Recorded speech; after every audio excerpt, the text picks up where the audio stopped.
Okay, it's daily game design. Welcome. I'm gonna do something unusual, at least as far as my routine. In fact, this morning was one of the first times I've sat down and thought, I don't really know what I want to work on this morning. I know that there are a few things that would be helpful, and for example, I thought I should probably work on or I could work on a solo mode for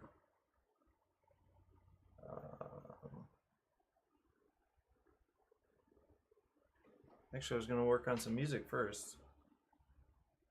So I could work on a solo mode um, for Azure HQ, but at this point, I mean, I'm just going to not really expect anybody to be interested in playing it solo. I think that would be kind of an odd thing for this game, even though some people might really enjoy such a thing, and maybe it would be their first ever solo experience. I think that could be kind of cool. Um, there's no urgency there. I know I still have some stuff to update on Sugar Shack. I'm pretty sure I don't have the latest mod. I haven't updated it. At least I don't think so. But I'm pretty sure I was at like a pretty decent draft of it. I'll have to go back and look. But I'm going to get some music organized here first, actually.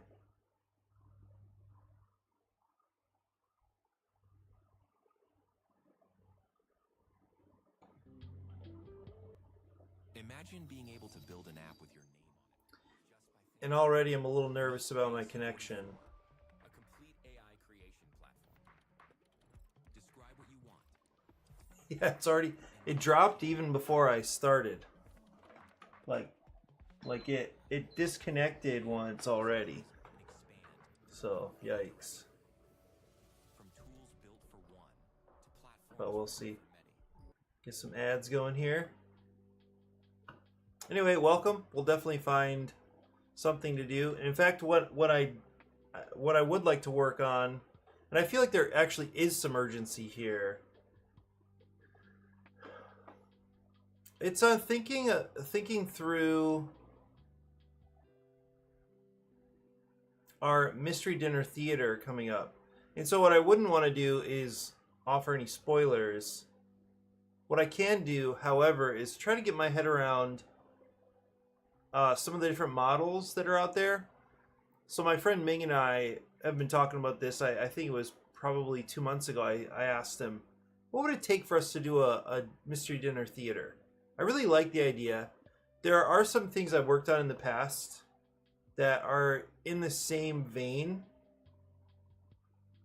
I didn't realize what it was at the time, but I basically wrote a LARP. This was when I was in Taiwan. Started working on it. I have no idea why I got interested in it, but this was already 15 years ago in Taiwan. That's crazy. And I called it Chateau d'Argent, the Silver Castle.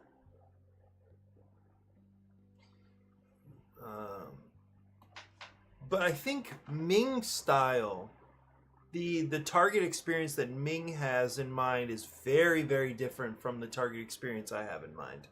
And so it's figuring out, number one, how to bank on his expertise, because he's done several of these. I don't know how many, but he definitely has a lot more experience doing this kind of thing than I do.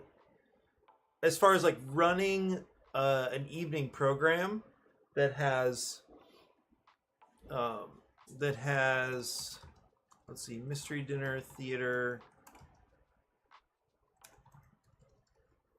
Let me just see what happens if I Google it.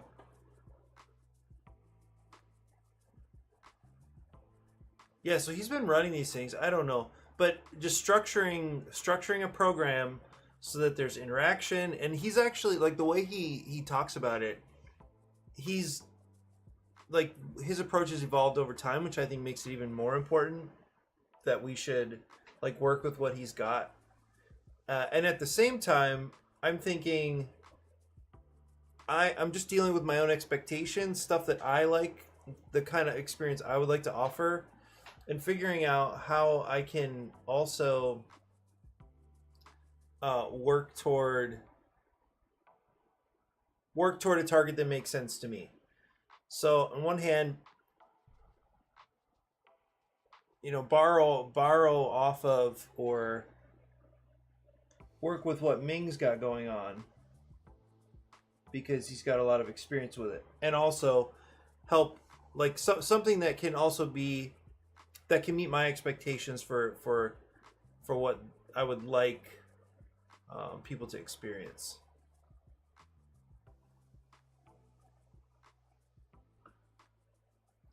So maybe kind of an interesting problem because I've never even been to one. And so it could be important for me to take a back seat on this one. Hey Seth, good morning. It could be really important just to take a back seat. At the same time, Ming consistently thinks in terms of what I consider big numbers. And big numbers have a lot going for them. One thing about big numbers is that they typically mean a bigger budget. And that's actually kind of a cool thing. So I think it's just that I don't know. I like that Ming thinks big, but I'm not thinking big. I'm thinking small, tight, intimate. So I think actually I wrote out some stuff. So my aim here, and really I am going to stick to an hour today. So really my aim here now is not to offer something that would include anything like spoilers or anything like that, but more imagine the kind of experience that's possible for a mystery dinner. I already did have Gemini like rework the LARP that I wrote that 15 years ago, and kind of reimagine it in a setting or in a theme with a theme that we're trying on. So there's a cool potential convergence of communities here because the setting, the theme, the timing, the era that we're imagining is like Prohibition era mobsters, like that kind of thing. And what I think would be amazing, is if we structure the dinner so that it includes, and I said a convergence of communities because I've been getting to know the swing dancing people. So what I think would be really cool is if you imagine the flow of an evening, like we've got dinner. Wow, live music would be crazy. I feel like that could be asking too much. But if we have dinner and it's broken up into, as you can imagine, it's broken up into courses. So you have a dinner that is ongoing, and phase by phase. We've got the appetizer, then we've got main course and a dessert. Let's just keep it simple. Also, we don't expect a massive budget, but I think we could do something really delicious and really simple, cost effective. We could do it all. So we have the meal going on, and then how do we break up the meal? Well, I think it'd be really cool to have some swing dancing going on, and it could be some exhibition because I've been I think I went to 4 swing dancing nights over at Puck's Alley. I wonder if Puck's Alley, if I can show you that venue.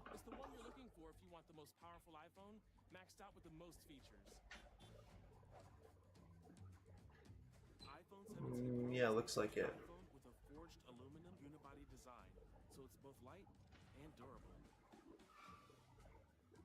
And that's not the only place iPhone 17 Pro is upping its game.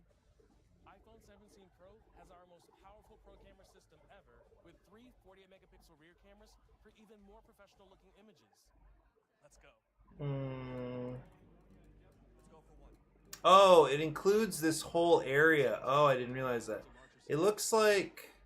Enabling 8x optical quality zoom for the first time. Plus, iPhone 17 Okay, this is not exactly what I was expecting. Puck's Alley, I thought, I gotta show this to my friends. would be mainly the dancing spaces, but it's not. It's the whole thing. lets you do just that. It's Because there's like several like center stage for photos, dual capture. kind of attached buildings over there. Reactions at the same time. I still haven't seen On every new iPhone. Puck's Alley dancing, maybe? Complete powerhouse. It also has the new A19 There are two spaces. next level thanks to a high-performance 6-core GPU with neural accelerators. This chip is Ballroom dance lessons. equally powerful Why, swing dance tonight at Puck's Alley. Apple-designed vapor chamber, which helps move heat away from the chip so it stays cool and you can keep gaming. It's definitely this. Wonder if it'll show the venue. iPhone 17 Pro's new internal design creates Oh. space for even bigger battery, giving iPhone 17 Pro breakthrough battery life and iPhone 17 Pro Max the best battery life. It was definitely an ad. Thank you. Because I have the music going on in the background, but I haven't... It's just on YouTube. I don't have a...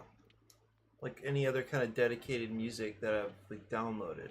I think ideally I would download something and just have that going. But thanks for that. Okay, so here it is.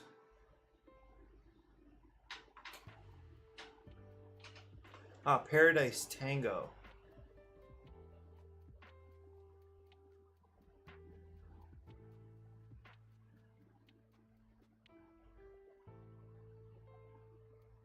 I might even be in this. Not in this one. Wait, am I? I'm pretty sure I was definitely there that night though. I was definitely there. I wouldn't. No.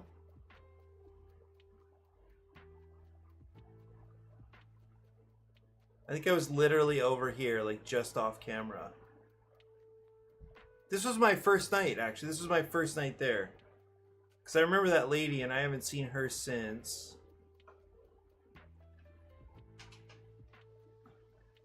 Anyway, it's a really cool little experience. So the space is interesting to me. Because it's not a great amount of space. And the decoration is actually kind of... It's a kind of tackier, older style. And look at the staircase. I actually think that would be kind of perfect. But it's so small.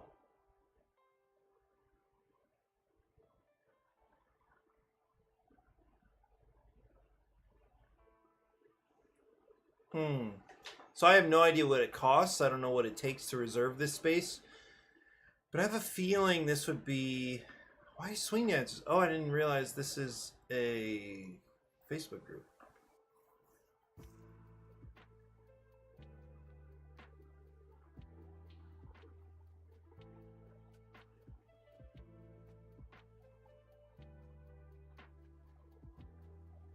It's actually pretty awesome because it's $5 at the door and you can dance for like 3 hours. For me, what I recognize is it's actually not a great way to learn. No, I should say for my interest and my personality, I think, and the kind of fear I have with just freezing the experience, the lack of experience I have. It is a place I've learned some things, but I would rather, and this is actually a recommendation from my friend Brandon who goes sometimes. I think he's a very capable dancer. I think it's better to take some lessons. The reason for that is, like, all of a sudden, like, I'm meant to be, well, at least I take the role of being a lead, and as we're dancing, I'm supposed to have ideas, and I have no ideas.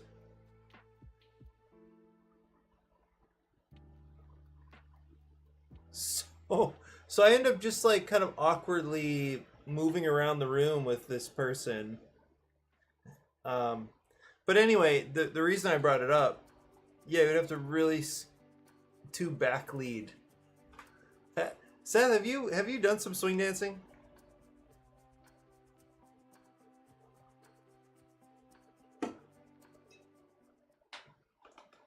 Well, so I enjoyed myself. I haven't gone the last 2 weeks, partly because I have other stuff going on. I forget what it was 2 weeks ago, but I had, I was gonna meet somebody after, because what I do, I usually go to other realms from 5 to 8, and then swing dancing starts at, yeah, I used to do social dance lessons for a couple of years. It's really, I think it's very cool. I met some really, really nice people. I think it's a nice experience. Waltz, polka, swing, a little bit of blues. That's awesome. So I had a great time. Still a couple of people I'm in touch with just from meeting over there. And it's actually really cool to see people in a different situation. So, like Brandon, I only know Brandon, salsa, a variety of other stuff. Yeah, cool. I only know Brandon through games. I only knew Brandon through games until he was also dancing over there. Well, this was still just to continue brainstorming, and the thinking being, if we have the meal split up into segments, and then actually, let me go back to Gemini.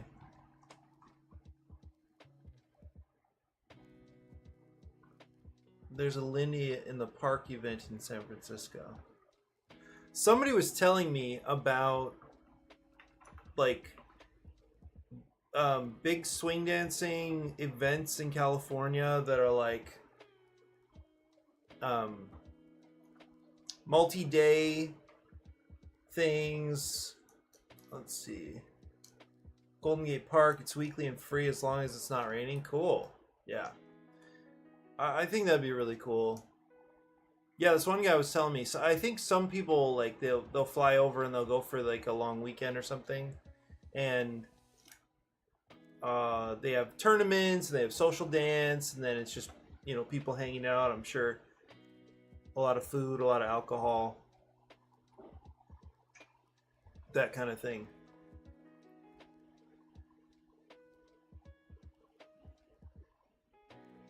Let me go back. Where did I... Okay, Mobster Mystery Dinner Theater. So I literally ran my LARP through...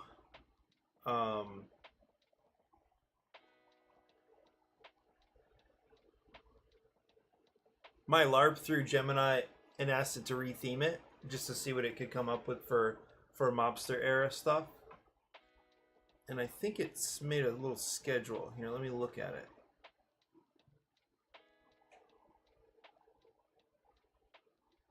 Oh, I even asked it to propose a menu, which I think is cute.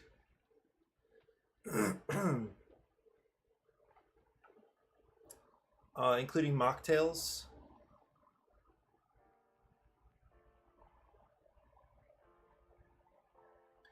I'm not convinced that a murder is like my favorite idea. I think Ming really has a template figured out, and it includes some kind of a murder with X number of suspects. And I think there are just clues that get revealed. And there's this dynamic where maybe the murderer doesn't know they're the murderer. So I'm not exactly sure what... I'm not exactly... Murder's not good, but it's classic. That's how I feel. I feel like it's kind of maybe low-hanging fruit. Whereas in the LARP that I was working on, it's more like an intrigue kind of thing. So you've got people with, like, the classics are classics for a reason. Actually, I fully agree with you.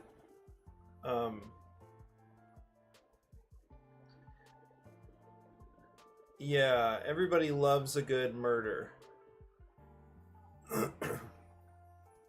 It does seem, yeah, it's simple because it's dramatic. It's dramatic. Somebody usually, like, it's usually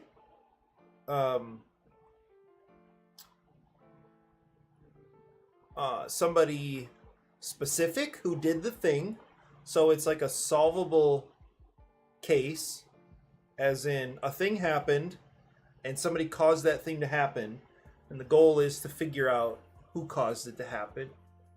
So that's very concrete. So it's dramatic, it's concrete. It of course has to do with motive, and I think that's where the twist often comes in, and the surprise. It's because it's difficult for us to assess each other's motives. It's easy to like cover up, right? It's easy to create a little storyline where there's a twist, or there are multiple options or possibilities, people, personalities. So it kind of, yeah, it offers something to play with, because it does have the intrigue. You don't know who to trust. But I also feel like murders, or any like really concrete crime like that, it really, in order to be interesting, I think the twist has to be clever.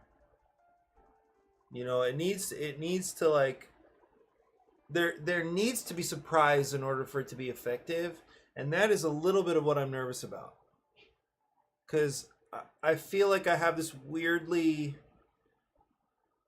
well, like, Seth, you came to you were at the costume party, and I definitely set the bar too high on the puzzles I made out of the games.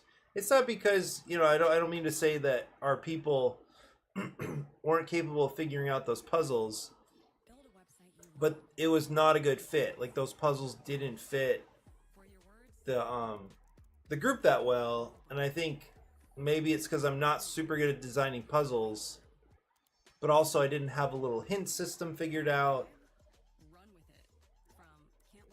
It might not have been the right time with the I thought the puzzles were good because you had a range of skill levels. Gotcha. Well, so I love that. I love making those little challenges and saying, like, here's this stuff, everybody. There are clues in there, but I think I have a kind of unrealistic standard for the kind of puzzles I want people to deal with. There were easy puzzles for some people and harder puzzles for others, which is great for a mixed group of experience levels. Yeah, I'm okay.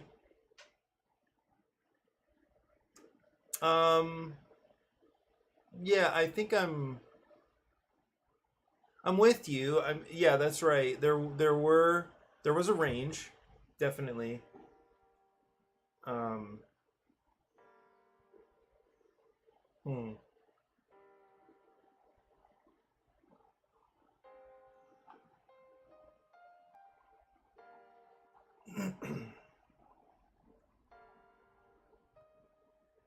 Yeah, there was a range.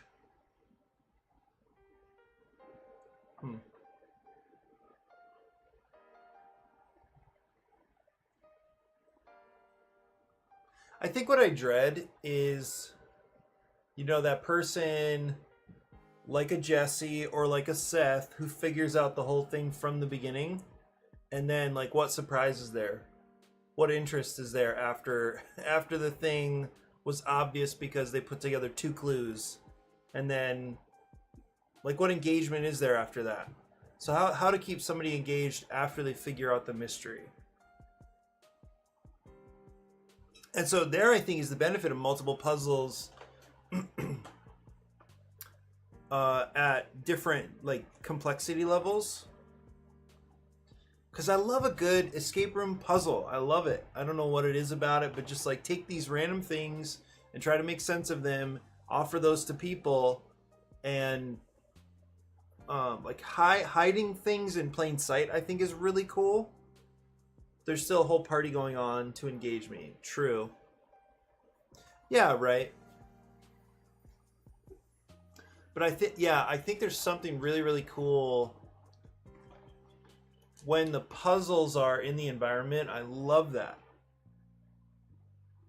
Yeah, hiding in plain sight, I think, is a really, really cool dynamic. And that's I think often specific to, or it's easily connected to escape rooms.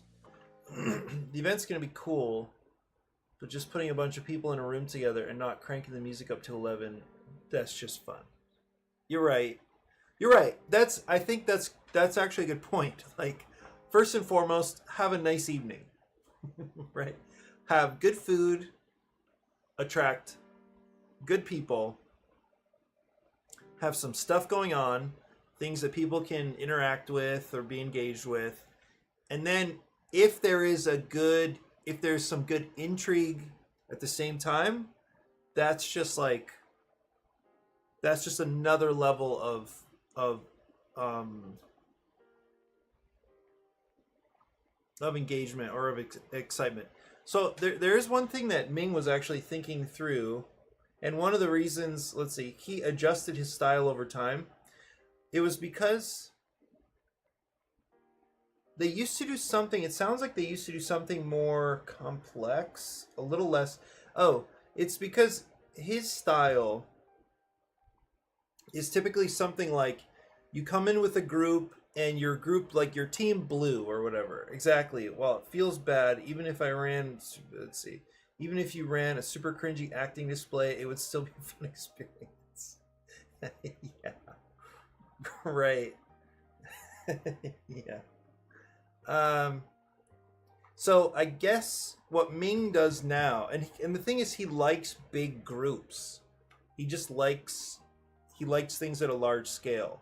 So he found that what worked for him was breaking people up into factions. Basically, yeah, having factions, and then those factions try to work together to like get certain things done, to earn the favor of X, noble or whatever it is. I think they did like a medieval night or something, maybe. I forget, or like a Renaissance. I really don't know. But it feels, I actually had a hard time describing this when I was talking with Ming, because it feels like a game show. It's definitely gamified. In other words, the game aspect of the night is the night is wearing the game on its sleeve. And for me, that's like less cool. I would like the game to be under a couple layers of style, of story. And so there are like, yeah, like I don't know how to say it, so that you get the sense that you have some goals as a player or as an attendee. You have some goals, you have some things to figure out, you have something to put your support behind. So you have a horse in the race. Maybe that's a useful image, but it's not like you're going to a game show.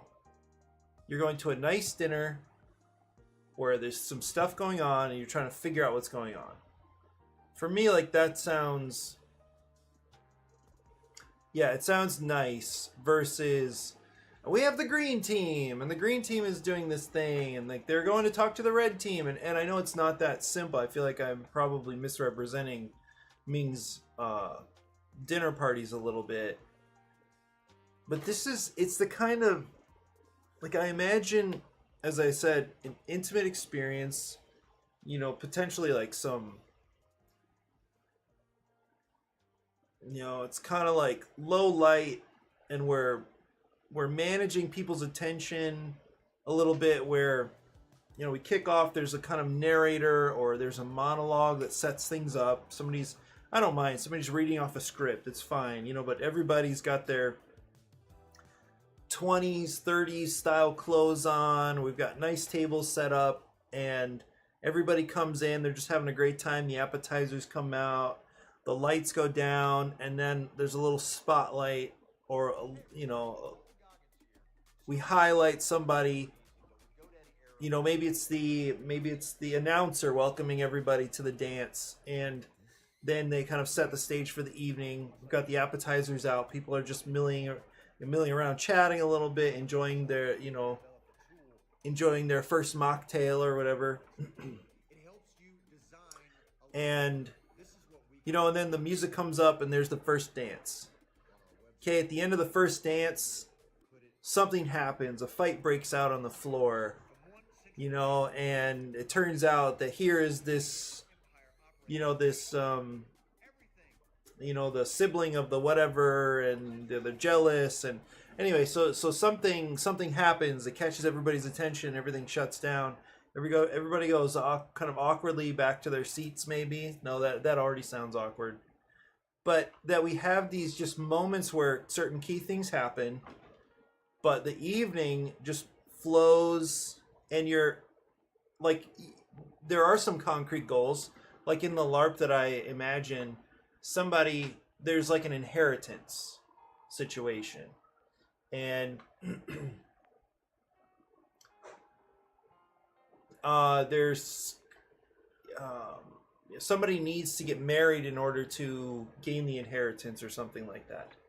In my case, this, you know, this is writing, the original model was that there's this rich person who's got this huge, oh man, Monalua's calling again. I'm so sad for those guys. They're struggling to find subs. This is not a great day for me to be subbing. I think actually today I'm heading up to Waianae. We're gonna have a nice evening up there. Just a few people, gonna, I think, watch a movie, have some food. Anyway, but I'm not trying to fight traffic after school. Okay, so in that original model that I was thinking through, there is this kind of titan of industry or somebody that passes away. It's got this big estate, and it's been quiet for like a month, and people are trying to figure out what's going on. Like the town is trying to understand what's going to happen with this giant estate and all this wealth and power. Who's it going to go to?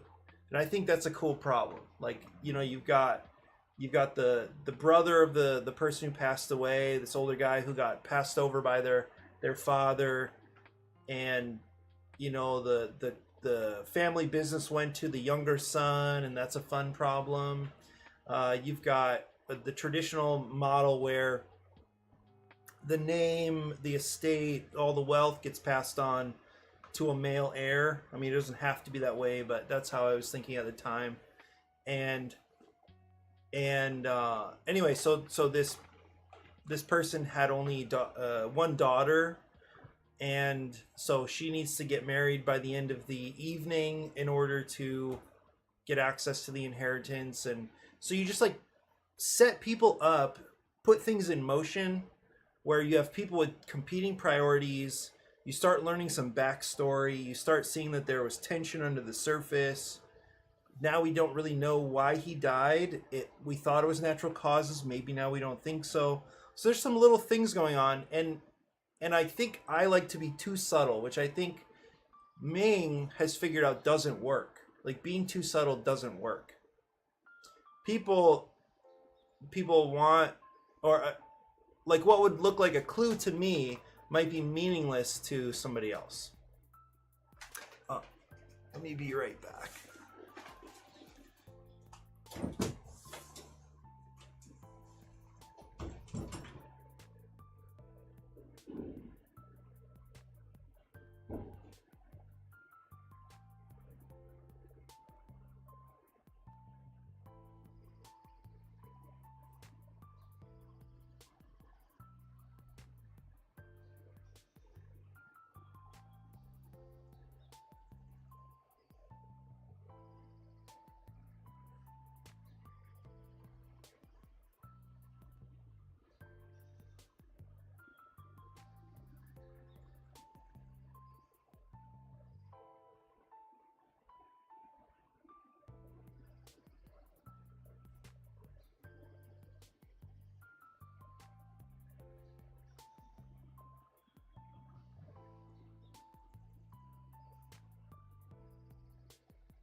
Okay, I agree.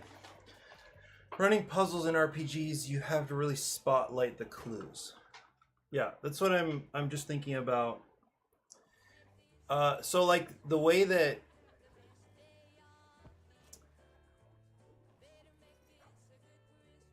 the structure I went with for the puzzles for the costume party, As a mom of two boys, that was like literally just fill in the blank. Try to get the clues that actually, like, it's very very including emergency care. Healthcare.gov. December 15th.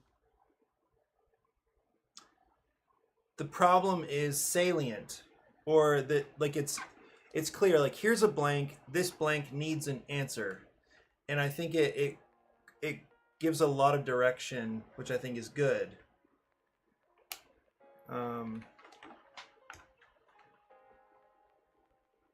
Yeah, the fill in the blank is good because people could get some of them without getting others, right? So I think if there's a mystery element that provides the direction that people might be craving, like you need to figure this thing out by this time, and then at that point I think it's cool. Hey, morning Francisco. Wasn't all or nothing. You could feel like you succeeded at something even if you didn't get all of them. I like that. I like that for, yeah, almost like achievement unlocked kind of a thing. You get, if you get this many things right, maybe you get a little prize to take home or something, or who cares? Like, it's just there are maybe 2 or 3 things that you need to figure out in order to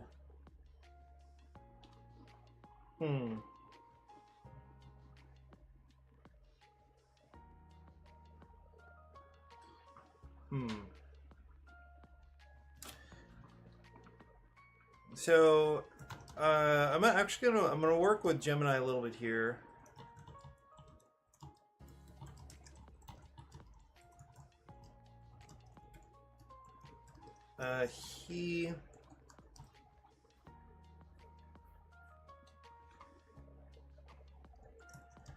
He's organized LARPs before. LARPs,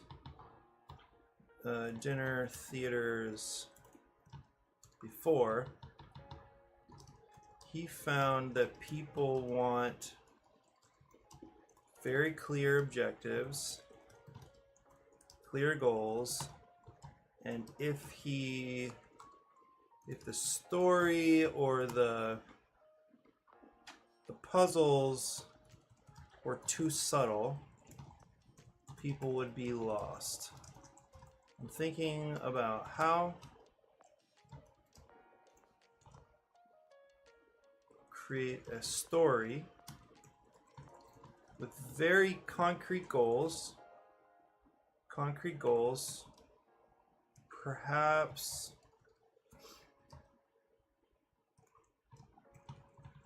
something that feels like fill in the blank of solving the mystery.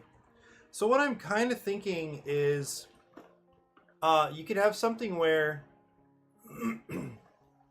I like the idea that attendees would have to figure out who to trust. For some reason, that sounds cool to me. And in that case, there might not be like a super specific mystery to solve overall, but there could be little things that give you hints about who you might prefer to support, who you would trust. But I think it's hinting at motives that could be way too subtle.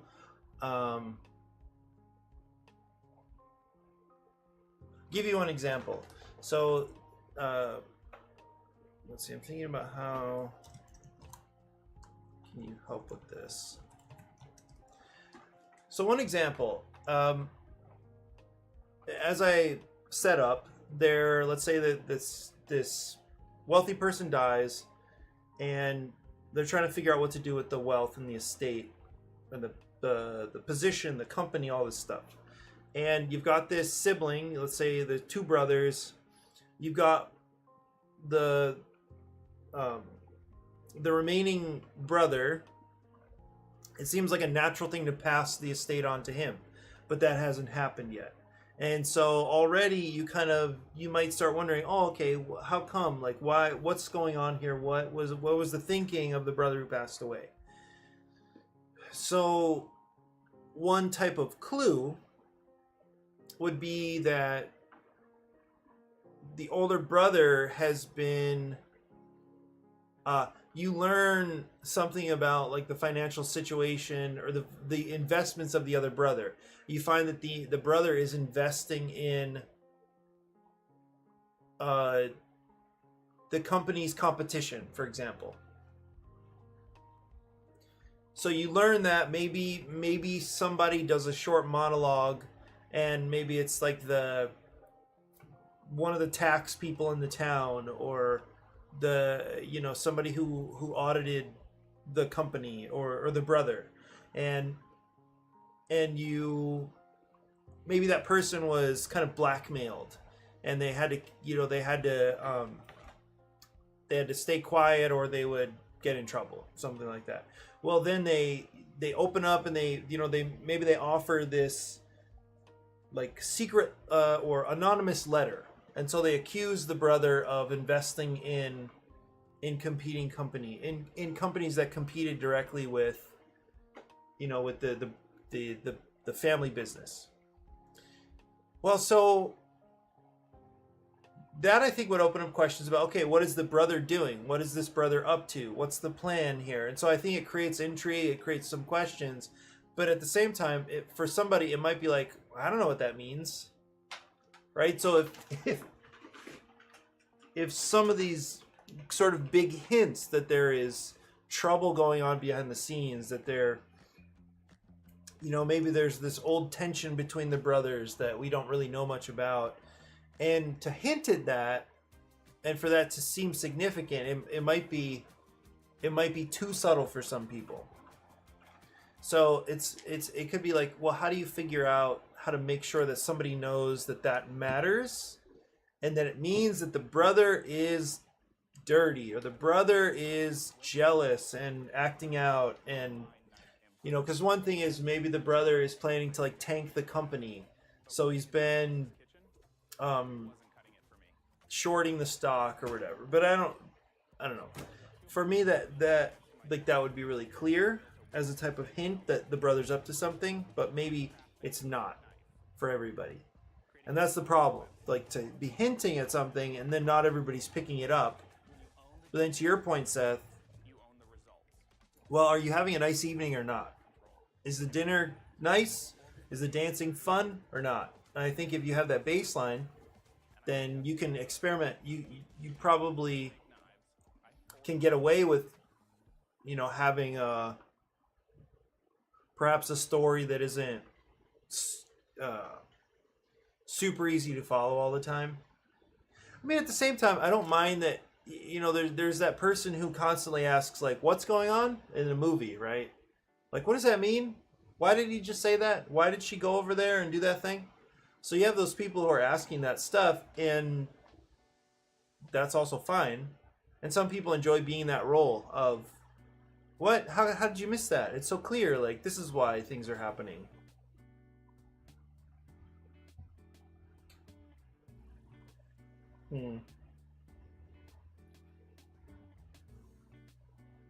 So there's got to be a dial on how salient things are, the clues, and what's going on in the story. It's also why, good food, good people, good mood. Even if the mystery part of it flops, it's still going to be a good evening.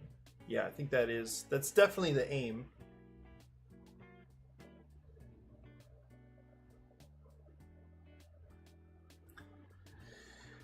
So let's see what... Okay, so it's an excellent point. To ensure all participants, actors, and audience alike feel connected to the mystery and empowered to act, we need to introduce clear, measurable objectives. I will revise this. Okay, implement a concrete 3-part puzzle the core character must solve. The core characters must solve. So something going on here, I think, is that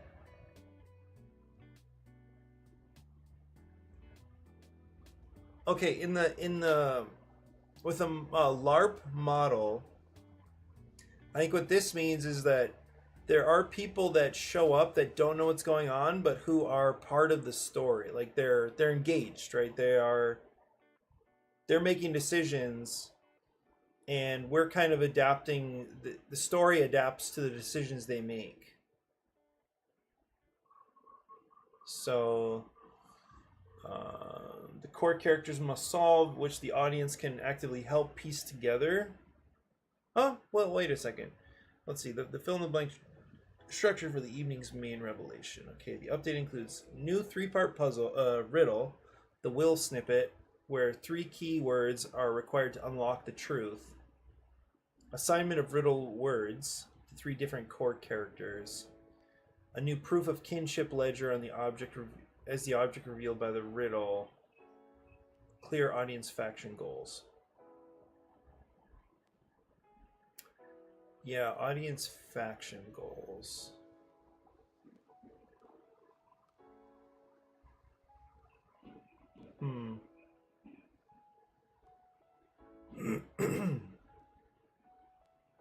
Well, what other story would be interesting if not, you know, this wealthy person, this mobster dies, and now they need to figure out what to do, or like he leaves a cryptic will, and now you have. I kind of like that the will executor is like the narrator, and they're running the evening. I think that actually sounds cool to me, but I'm still stuck on my old LARP concept.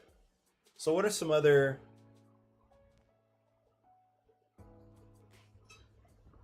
What are some other things that could happen during an evening of dinner and dance? Let's brainstorm some other stories and ideas.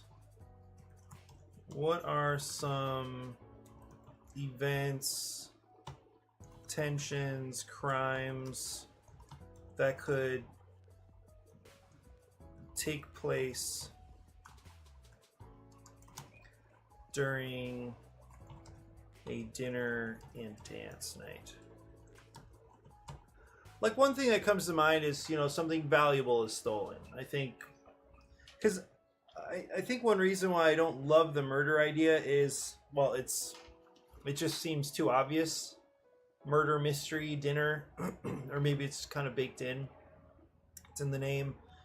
But another thing is, I don't really think we need violence at dinner. I don't think we need to do that. So I can imagine, you know, some sort of,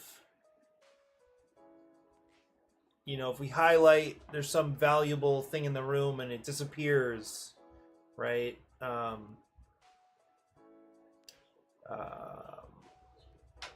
what else could happen?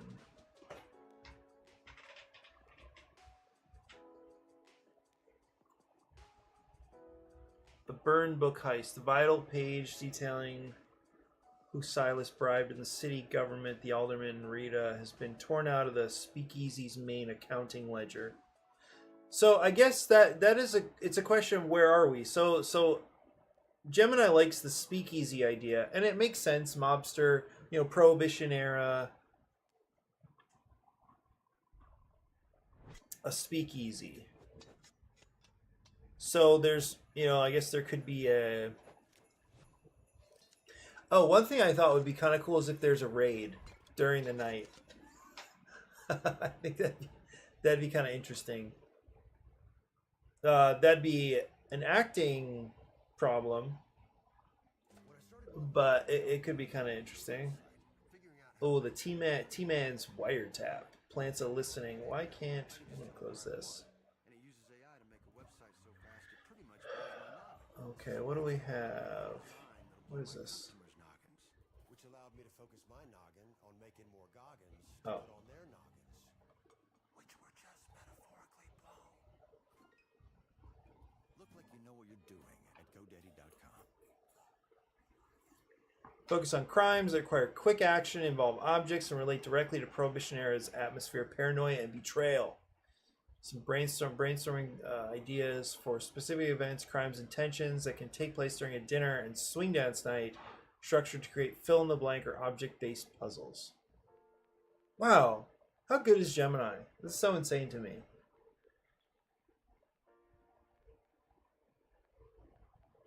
Okay, missing ledger, stolen intel, object-based crime. Okay.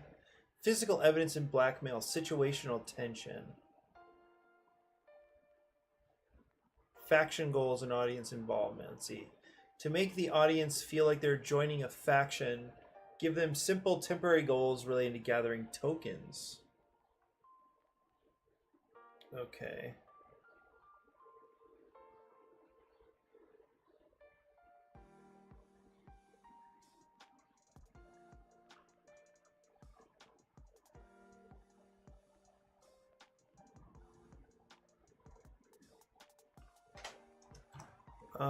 Oops. Let's start over. For now, forget that I uploaded my LARP. What kinds of stories, puzzles, problems would be interesting during a night of dinner and dancing?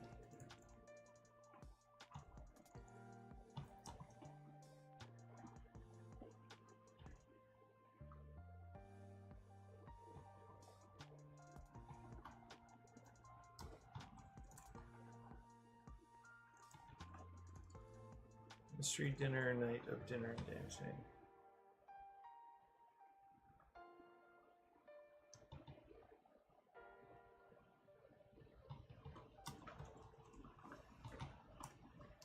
I guess I also like left behind mystery dinner, theater. What would this be? Script?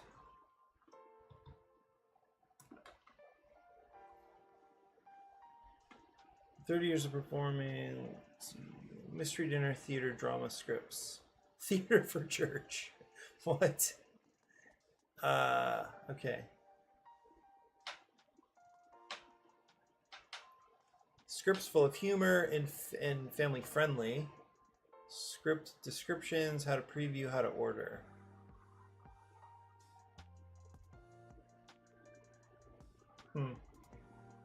The circus charade. Suspect Hollywood. I feel like that might be Murder at Mike's. Sabotage on the ultimate server.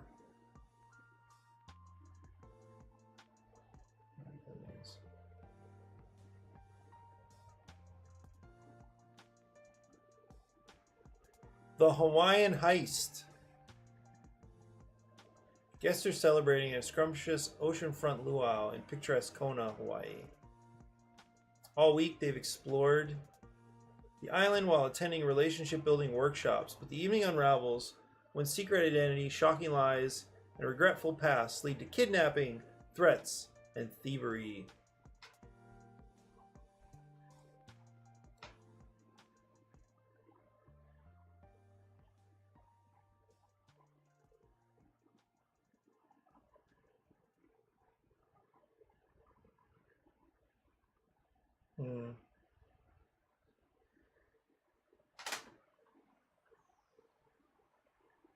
Guests of Hotel Gem have come to New York City. Yeah, I kind of want to see a preview. How to preview. For free script previews, go to preview form. Oh, sure.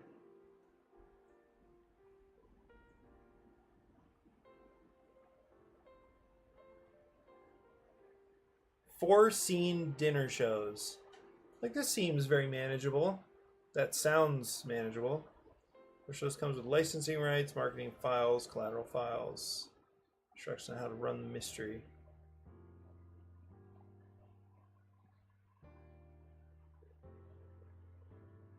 There it is. A speakeasy mystery.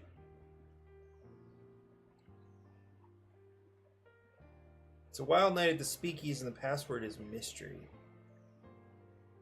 A boxer, a gangster, a rival, a tortured vaudevillain, a woman on the prowl, and a pair of star-crossed lovers enter the Irish Lion Social Club. Who will leave the speakeasy alive? Yikes. The jazz plays, illegal liquor flows, and the bodies and suspects start piling up in this tale of crooked deals, jilted lovers, betrayal, and mayhem. Try to pin the suspect with the crime to find out who did the deed in I Love You to Death. I mean, we're certainly not going to get anywhere here with actually reading or seeing scripts.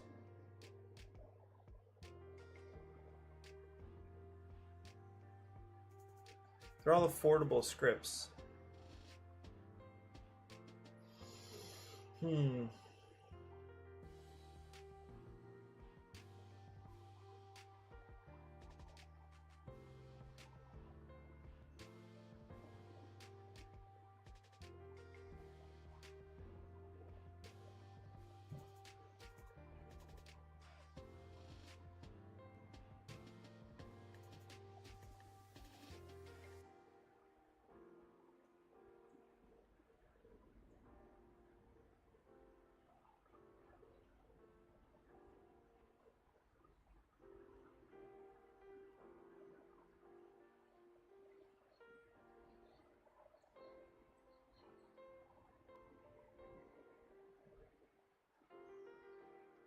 I thought I said somebody. I thought I saw that somebody in here of circulation.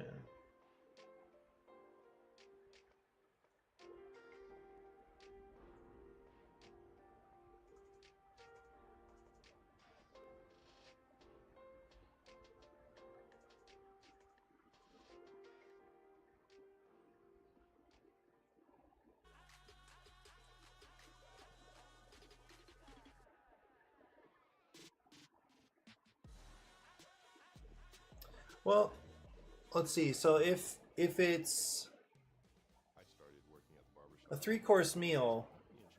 This is not good. Through healthcare.gov, I guess you'll be able to find right plan anytime something comes up. 4 acts would make sense, or 4 scenes, right? Healthcare.gov. Enroll by December 15th. Opening scene.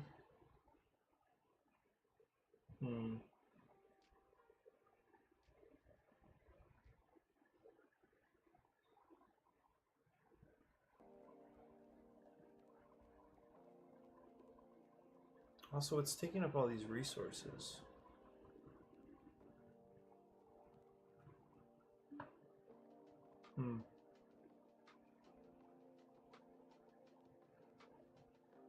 Browse whodunit plays.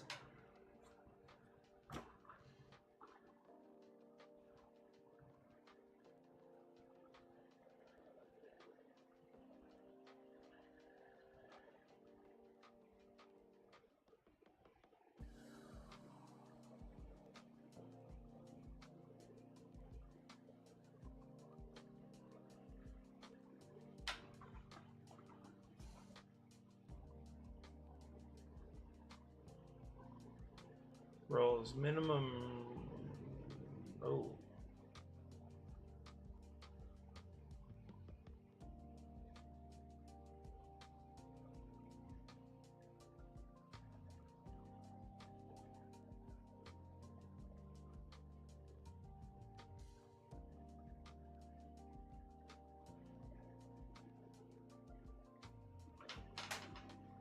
I think I'm mostly okay with like a little bit of like some monologues that people can read. I don't think memorizing a bunch of lines is really practical for us.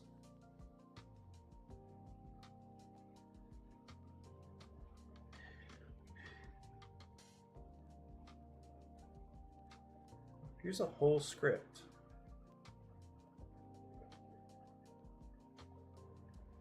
Or maybe it's a preview, I don't know.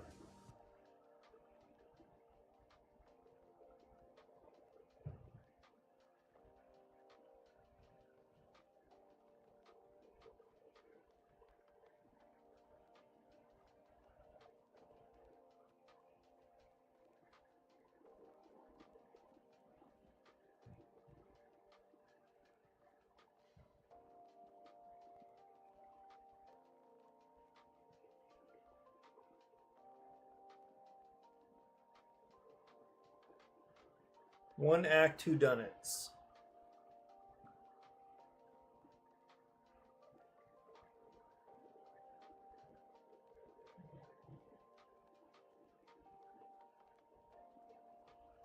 Characters are all adults, around 45 minutes.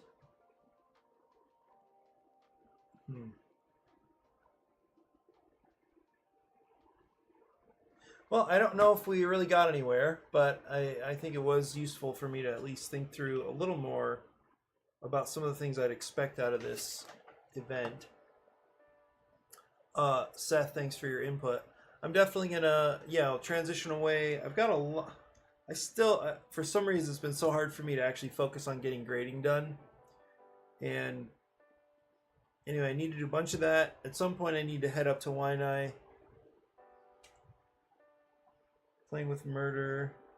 Let's see.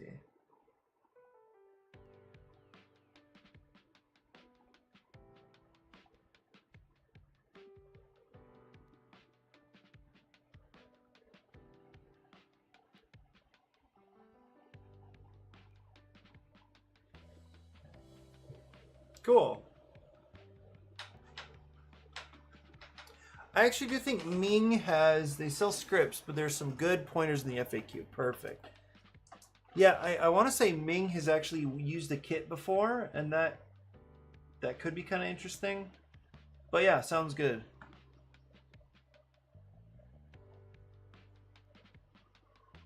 Got it. Mystery, I'm interested in lists a range of characters like 10 and 25. How do I know which characters are required and which are optional? Yeah, awesome.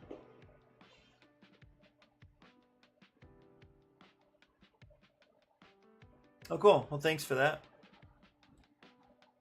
How do I sign up for this? We're gonna be, I guess.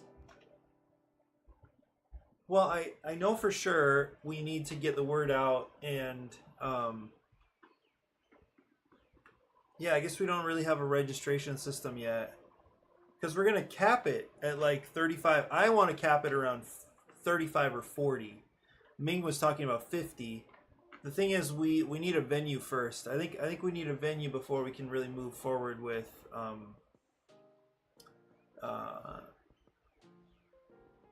having people sign up.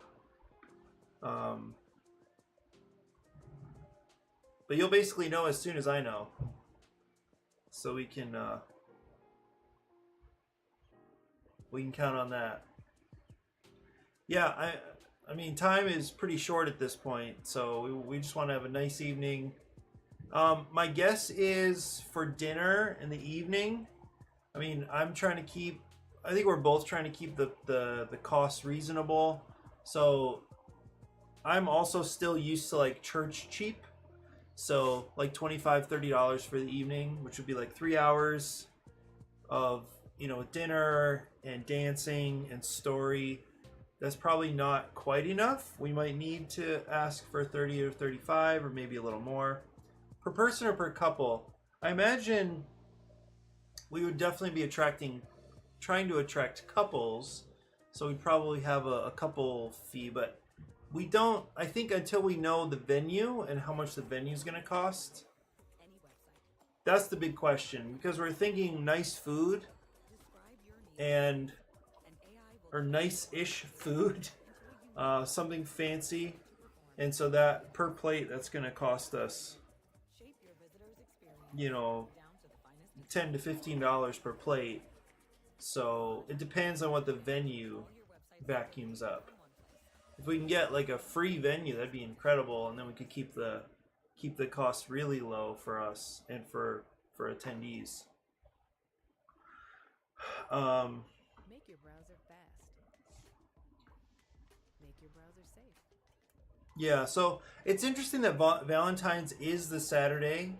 So I think, if couples are used to doing something a little nicer, event-like for Valentine's, I mean, I think we'd be in a really comfortable range for people financially. So anyway, we'll have to figure that out. It's really venue dependent, I think. We wouldn't. I don't think we'd spend a lot of money on like props and stuff like that. So yeah, the main cost would be food, probably a few props, but then the big question mark is the venue.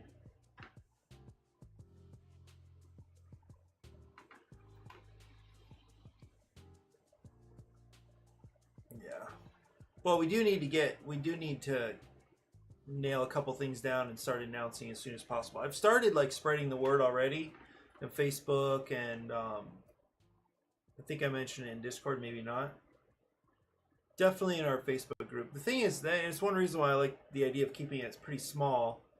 It's I think we'd fill up fairly fast. And